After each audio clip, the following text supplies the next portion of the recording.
যদি সড়কেই সূর্যাস্ত হয় এবং ইফতারের সময় হয়ে যায় আর আপনি রোজা গাড়িতে বসে মোটর সাইকেলে বসে অথবা বাসে বসে ইফতার করেন, তাহলে ইনশাআল্লাহ সমস্যা নেই, ইফতার হয়ে গেছে।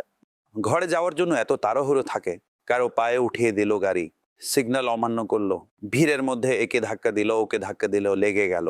পেয়ে যাবেন যা আপনার নসিবে আছে, আপনি পেয়ে যাবেন। ধীরে সুস্থে যান এবং সাবধানের সাথে যান। আপনারও ক্ষতি হতে পারে, অন্যদেরও ক্ষতি হতে পারে। আইন ভঙ্গ করে কোনো লাভ নেই, উল্টো ধরা খেলে তখন আরো সময় চলে যাবে।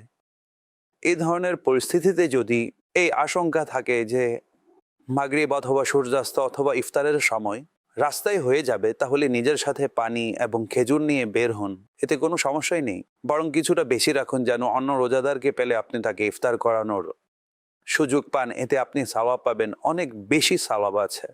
যদিও খেজুর দ্বারা করান, যদিও পানি দ্বারা করান, যদিও দুধ দ্বারা করান, অতঃপর ঘরে গিয়ে যে আপনার নসিবে থাকবে তা খাবেন এবং জামাতের সাথে নামাজ আদায় করবেন। এমন যেন না হয় আপনি ইফতারের খাবার খেতে খেতে নামাজের জামাত ছেড়ে দিলেন।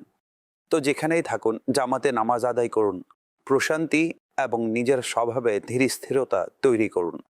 এমন তাড়াহুড়ো করবেন না যাকে শরীয়ত পছন্দ করে না। আল্লাহ পাক আমাদের সকলকে মাহে রমজানের বরকত অর্জন করার তৌফিক দান করুন। সাল্লু আলাল হাবিব সাল্লাল্লাহু আলা মুহাম্মদ।